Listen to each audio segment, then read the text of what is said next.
Jadi dialog itu perlu kesadaran, keterbukaan bahwa ada banyak hal yang aku belum tahu. Aku juga tidak mesti benar. Nah ini orang mau dialog. Tapi kalau sudah mantep, yakin benar dengan kebenarannya, ya jangan dialog tentang kebenaran itu. Mungkin dialog tentang gimana nih, kita berbeda nih, caranya biar kita tidak gegeran gimana, itu boleh. Tapi kalau tentang kebenarannya sulit sudah. Jadi kalau Sokrates mengajarkan, ya diawali dari kesadaran. Sadar bahwa jangan-jangan saya keliru. Jangan-jangan aku tidak pas, tidak cocok, salah masihan. Nah, ada kesadaran ini. Tambah banyak dialog gaya Sokrates ini, tambah sadar aku bahwa kekuranganku banyak. Ternyata banyak hal yang aku tidak tahu ya. Nah itu tambah punya kesadaran ini. Teman-teman boleh sering-seringlah diskusi, sering-seringlah baca apapun itu. Nanti teman-teman akan tambah sadar, ternyata banyak sekali yang saya tidak paham. Banyak sekali yang saya tidak tahu. Mungkin selama ini kita merasa sudah pinter karena kita membatasi diri untuk terbuka terhadap apapun materi, apapun sumber. Di tengah arus informasi yang semakin kompleks dan beragam, pesan tentang pentingnya membuka dialog dengan kesadaran dan keterbukaan menjadi semakin relevan dalam kehidupan sehari-hari. Sikap yang mengakui bahwa masih banyak yang belum diketahui merupakan fondasi utama dalam memulai percakapan yang substansial. Terkadang ketika keyakinan akan kebenaran telah tertanam dalam diri, diskusi tentang hakikat kebenaran itu sendiri menjadi sulit. Ajaran filosofis yang diperkenalkan oleh Sokrates menekankan bahwa dialog yang efektif bermula dari kesadaran akan potensi kesalahan, ketidakcocokan, atau kekurangan yang mungkin kita miliki. Pesan bijak ini menyoroti esensi dari introspeksi diri, terutama dalam pengakuan akan ketidaksempurnaan dan keterbatasan pengetahuan yang dimiliki. Semakin kita terlibat dalam diskusi atau mengeksplorasi bacaan, semakin terbuka lebarnya wilayah pengetahuan yang belum tersentuh. Lihatlah, terkadang kesombongan pengetahuan muncul karena kecenderungan kita untuk mengabaikan berbagai sumber informasi yang sangat beragam. Dengan membuka diri terhadap pengalaman dan pengetahuan baru, kita dapat memperluas wawasan serta memperkaya pemahaman terhadap realitas yang kita hadapi. Nah, kembali lagi di channel Risalah Hidup. Kali ini akan melanjutkan video ngaji filsafat bersama Dr. Farudin Faiz dengan tema metode dialog Sokrates. Sebelum memulai, mari kita membaca basmalah. Simak sampai selesai agar bermanfaat untuk hidupmu.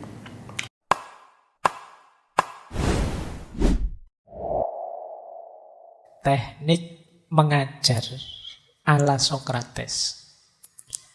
Sokrates ini tidak nulis buku, juga tidak menghadirkan gagasan-gagasan besar yang luar biasa. Jadi kalau teman-teman membaca sejarah-sejarahnya, dialog-dialognya Sokrates, itu akan melihat bahwa apa ya yang luar biasa dari Sokrates itu tidak ketemu. Karena dia sendiri ngaku, saya itu tidak tahu apa-apa. Dan kesadaran tidak tahu apa-apa ini pada saat itu membuat dia dianggap orang bijaksana. Nah, yang tegas kelihatan keistimewaannya seorang Sokrates adalah dia mampu membuat orang menemukan kebenarannya sendiri. Ini yang luar biasa. Jadi saya sering ngasih teman-teman materi di ngaji filsafat ini, kan saya nyekoi terus teman-teman, ini loh materinya, ini loh. Ini sebenarnya tidak terlalu hebat. Saya tinggal ngambil materi dari buku, dari kitab, dari naskah-naskah, bila perlu dari Google tak transfer ke kalian. Ini simple. Semua orang juga bisa. Kadang-kadang apa gunanya saya ngomong banyak-banyak, wong teman-teman nyari di Google juga sudah banyak. Jadi tidak istimewa. Meskipun budaya monolog semacam ini, tutur-tutur semacam ini, itu kan kalau di kita jadi apa? Masterpiece-nya, jadi idolanya. Pokoknya kita nyari guru, kita nyari ustadz, kita nyari penceramah yang paling hebat untuk diberitahu dan kita ikuti. Kalau Sokrates tidak. Jadi dia tidak mencekoi apapun. Dia tidak mengajarkan apapun. Yang dia lakukan adalah nuntun orang agar berpikir sendiri sampai nanti dia sendiri yang menemukan kebenaran. Oh, itu tidak sembarangan orang bisa seperti ini. Jadi kalian diarahkan, mungkin diberi pertanyaan ini, diberi pertanyaan itu, terus kalian mikir sampai nemu sendiri jawabannya. Ini gayanya Sokrates. Makanya tidak sembarang orang kuat dekat dengan Sokrates. Saya tidak nyamin kalian juga kuat dekat dengan dia. Jadi karena memang gayanya khas. Mungkin kalian kalau ketemu Sokrates nganggep ini orang cerewet banget ya, usil banget ya, julid banget ya, apa-apa ditanyain, apa-apa dinyinyirin, apa-apa di. Tapi justru dengan itu kemudian orang terdorong untuk berpikir. Sampai kemudian menemukan kebenarannya sendiri. Nah, ini gayanya Sokrates. Metodenya nanti dikenal dengan istilah metode dialog. Jadi bagaimana dia ngajak orang berdialog, tidak untuk menegaskan aku yang benar, kamu harus ikut aku. Selama ini kan kalau saya bilang dialog, itu kan rasanya kita kayak debat. Bertukar ide tapi bertarung bahwa ideku harus menang. Kalau dialognya Sokrates tidak begitu. Dia membuka diri dan membuka orang lain untuk berpikir sampai nanti bareng-bareng kita menemukan kebenaran atau menyepakati kebenaran. Inilah gaya Sokrates. Nah, malam hari ini kita latihan itu ya. Saya tidak tahu nantinya bisa mempraktekkan atau tidak. Ya paling tidak ngerti ada metode kayak gini. Itu sudah alhamdulillah. Jadi ini mengajarkan metode dialog dengan cara tidak dialog. Dengan cara monolog. Ya karena forumnya tidak memungkinkan. Kapan-kapan atau kalian bikin sendirilah model-model Sokrates ini, entah di kafe mana atau entah di circle kalian yang mana. Boleh dipraktekkan. Baik, tapi syaratnya memang mau berpikir dan bacaannya banyak. Wawasannya luas. Nanti kalau wawasannya tidak luas diberi pertanyaan macam-macam, saling bertanya terus akhirnya kita sama-sama tidak bisa jawab. Jadi ya tetap ada bekalnya. Baik, bismillah kita mulai. Istilahnya yang populer memang Socratic Method. Metode gaya Sokrates. Jadi Socrates Method ini dialog tadi. Dialog itu dari dua kata, dia dan logos. Dia itu artinya melintas, menyeberang. Saya ngobrol dengan dia itu yang di sana. Jadi kalau logos itu nalar, kata-kata. Jadi dialog itu berarti lintas nalar, lintas gagasan, lintas ide. Bentuknya ngobrol. Jadi jangan salah, bukan kok kemudian Sokrates buka forum perdebatan atau buka forum dialog, enggak. Ngobrol saja, nongkrong kalau Sokrates biasanya di agora, itu di satu tempat di pasar yang siapa saja bisa ngumpul di situ nongkrong bareng-bareng. Kalau saya membayangkan hari ini kalian bisa di semacam kafe atau warung atau apa melakukan itu. Mungkin teman-teman pernah baca buku yang judulnya Sokrates Cafe. Nah, itu jenis-jenis semacam itu. Obrolannya tidak harus temanya Sokrates. Saya bilang tadi tidak banyak gagasan-gagasan genuine originalnya Sokrates. Justru yang genuine modelnya. Yaitu model dialog ini. Jadi dari kata-kata dialogos bentuknya ngobrol, berdebat, menanyakan, mempertanyakan. Ketemu bareng-bareng, menemukan jawaban bareng-bareng atau menyepakati kebenaran bareng-bareng. Jadi orang itu digiring cara berpikirnya. Dan dia tidak bisa membantah karena pertanyaannya Sokrates rasional. Sampai kemudian dia menyimpulkan sendiri, oh berarti yang benar itu ini. Nah, terus dipuji oleh Sokrates. Nah, itu gayanya dia. Jadi dia memang gayanya seperti orang yang tidak tahu apa-apa. Padahal pinternya luar biasa. Oh, ini sulit bikin gaya kayak gini. Kebalikannya kita hari ini. Kalau kita kan baru ngerti sedikit, gayanya kayak ngerti segala hal. Apa saja dikomentari.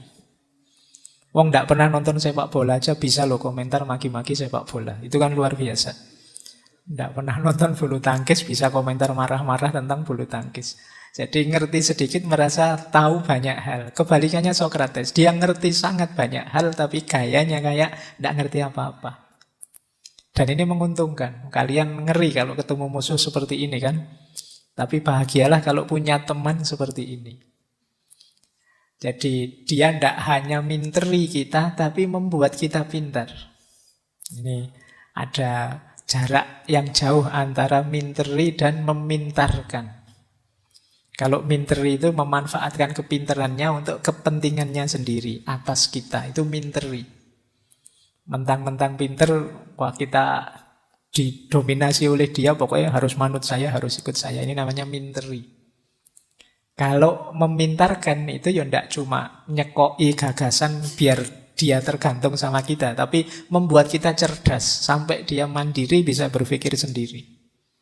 Kalau ada yang malam hari ini posisinya adalah ustadz, guru, pendidik, jadilah guru yang memintarkan, bukan minteri. Jadi minteri itu memanfaatkan ilmunya untuk kepentingan dirinya. Nah, jadi bentuknya percakapan, perdebatan, bertanya, mempertanyakan. Jadi bertanya itu karena memang belum tahu. Kalau mempertanyakan itu sudah ada jawabannya, tapi saya kok ragu-ragu. Itu mempertanyakan. Masa iya sih begitu? Terus menyepakati jawaban. Oh, mungkin yang benar ini. Efeknya menarik. Gaya dialog semacam ini. Yang pertama jelas orang bisa seperti itu. Pasti sudah tumbuh dalam dirinya kesadaran. Sadar bahwa dia perlu yang benar, sadar bahwa aku ini tidak selalu benar. Ngajak dialog orang yang belum sadar itu akhirnya tidak dialog pasti, akhirnya mesti gegeran. Karena dia menganggap dirinya sudah pasti benar. Kalau ada orang yang merasa dirinya sudah pasti benar, jangan diajak dialog. Akhirnya ya mangkel kamu. Diberi argumen apapun ya mental. Kamu beri alasan apapun tidak akan masuk. Jadi dialog itu perlu kesadaran, keterbukaan bahwa ada banyak hal yang aku belum tahu. Aku juga tidak mesti benar. Nah ini orang mau dialog. Tapi kalau sudah mantep, yakin benar dengan kebenarannya, ya jangan dialog tentang kebenaran itu. Mungkin dialog tentang gimana nih, kita berbeda nih caranya biar kita tidak gegeran gimana itu boleh. Tapi kalau tentang kebenarannya sulit sudah. Jadi kalau Socrates mengajarkan ya diawali dari kesadaran. Sadar bahwa jangan-jangan saya keliru. Jangan-jangan aku tidak pas, tidak cocok, salah masihan. Nah, ada kesadaran ini. Tambah banyak dialog gaya Socrates ini, tambah sadar aku bahwa kekuranganku banyak. Ternyata banyak hal yang aku tidak tahu ya. Nah itu tambah punya kesadaran ini. Teman-teman boleh sering-seringlah diskusi, sering-seringlah baca apapun itu. Nanti teman-teman akan tambah sadar, ternyata banyak sekali yang saya tidak paham. Banyak sekali yang saya tidak tahu. Mungkin selama ini kita merasa sudah pinter karena kita membatasi diri untuk terbuka terhadap apapun materi, apapun sumber. Buku yang enak ya buku ini Pak. Buku yang penting ya buku ini Pak. Itu kan terus kita jadi sempit. Selain buku itu ya tidak kita baca. Selain model berpikir semacam itu tidak kita jelajahi.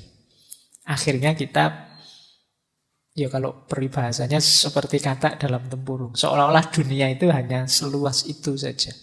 Yang di luar itu tidak. Nah, sekarang latihan ya. Tumbuhkan kesadaran bahwa aku belum tahu. Ini mungkin bisa mengatasi banyak masalah hari ini. Masalah hari ini itu kan era digital ini ada istilah, ada disrupsi namanya noisy. Noisy itu rame tapi tidak ada isinya. Ribut sekali, tapi tidak ada mutunya. Itu diantara disrupsi digital. Dan itu menghabiskan waktu, menghabiskan tenaga, menghabiskan pikiran, tapi tidak manfaat. Kenapa bisa begitu? Banyak muncul orang yang tidak sadar bahwa aku ini tidak tahu segalanya. Bahkan yang aku anggap tahu pun mungkin masih banyak hal-hal yang masih misteri. Saya dari sekian ratus, sudah berapa sesi filsafat itu, yang ngaji filsafat kita itu sampai detik ini saya itu masih merasa banyak sekali pikiran-pikiran para filosof yang saya harus baca lagi, saya harus mendalami lagi. Kenapa bisa begitu? Karena saya nyoba-nyoba membaca kok, ini belum tahu, itu belum tahu. Masih harus merujuk ke sana lagi, ke situ lagi. Berarti kesimpulannya belum, saya belum tahu. Saya harus baca lagi, baca lagi. Bahkan mungkin tema tertentu kalau hari ini diulang, saya jamin beda dengan ketika saya menjelaskan di sesi sebelumnya. Kenapa? Sekarang wawasanku tambah. Karena saya baca lagi, baca lagi. Itu pun saya merasa masih belum. Ini masih bisa ditarik ke sana, masih bisa ditarik ke sini. Nah itu enaknya merasa tidak tahu. Tapi kalau kalian merasa tahu, selesai. Sudah tahu, sudah Pak. Sudah paham, sudah Pak. Selesai kan? Coba kamu jawab belum. Mesti yang belum yang mana, nanti bisa digali lagi. Nah, jadi nanti kalau ada dosen ngajar atau guru mau ngajar terus tanyanya, sudah paham? Jawab pun belum. Belum Pak, tapi dilanjutkan besok saja, jangan sekarang. Sekarang pulang dulu, sudah capek. Jadi jangan merasa sudah tahu, jangan merasa sudah paham, biar kamu tidak mandek. Oke. Dan itu dipraktekkan oleh Sokrates dengan metode dialognya. Yang kedua efeknya jelas, orang menemukan sendiri kebenaran. Tidak dicekoi, tidak dijejali. Karena dia mikir. Karena tidak semua orang pintar berpikir, maka Sokrates ini tugasnya mengarahkan saja. Nuntun orang, temukan sendiri, dia nuntun. Makanya metode ini sering disebut seperti metodenya bidan. Lahirnya pengetahuan itu seperti lahirnya bayi. Lahirnya bayi itu kan yang melahirkan ibunya, bukan bidannya. Bidan itu hanya nuntun kelahirannya biar lancar. Nah Sokrates ini karena ibunya bidan, itu dia memposisikan diri, tugasku itu hanya seperti bidan saja. Jadi bantu orang melahirkan, menemukan kebenarannya sendiri. Nah, jadi yang kedua ini, sisi pengetahuan yang lahir. Kamu kan lebih bangga kalau kebenarannya kamu temukan sendiri. Kalau sekedar ikut yang disampaikan orang, ya tidak terlalu membanggakan. Kamu misalnya ngomong daki-daki, terus temenmu bilang, itu dari Pak Faiz kemarin toh. Itu kamu sudah mengkeret, sudah kan? Iya, bukan dari saya. Tapi coba itu buah pikiranmu sendiri, kamu akan lebih bangga. Dan itu yang dilakukan oleh Sokrates. Makanya sering saya bilang, guru pendidik yang luar biasa itu tidak hanya guru yang bisa memahamkan muridnya atau siswanya, tapi guru yang bisa menginspirasi.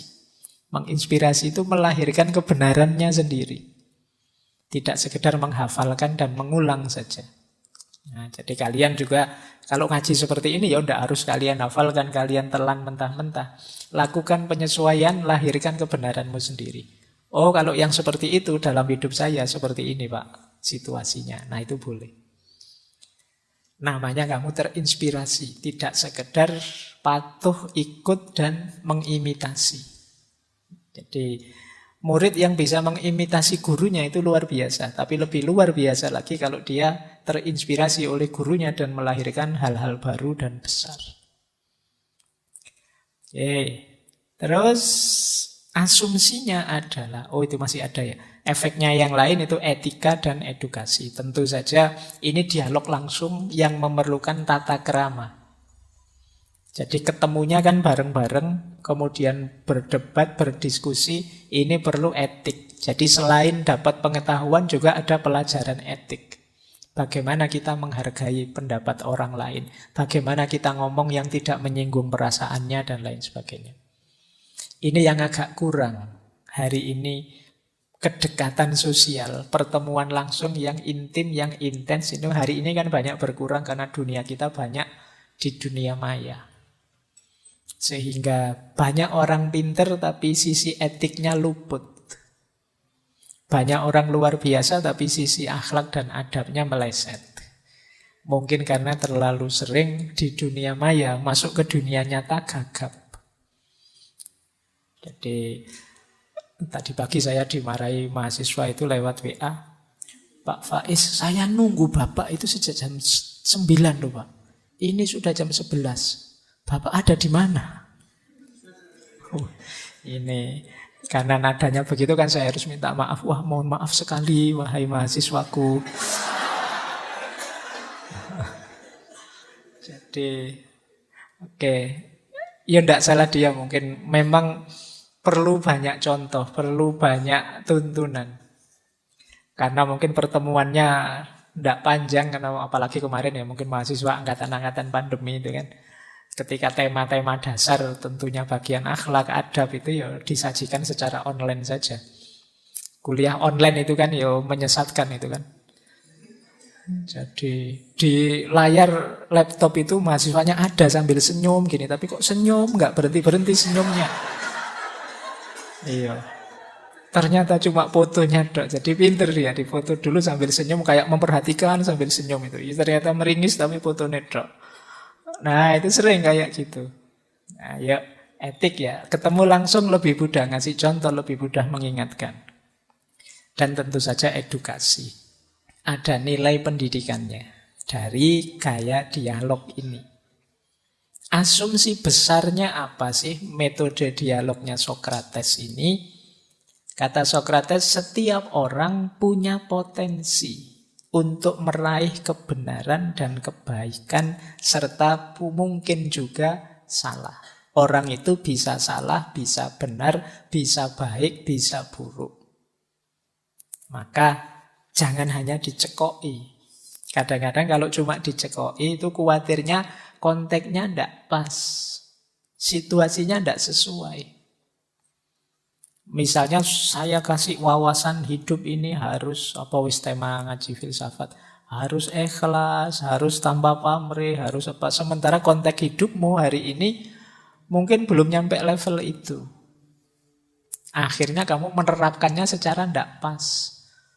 Begitu kamu nilaimu jatuh, saya ikhlas kok Pak, semuanya sudah tidak. Nah, itu kan konteks.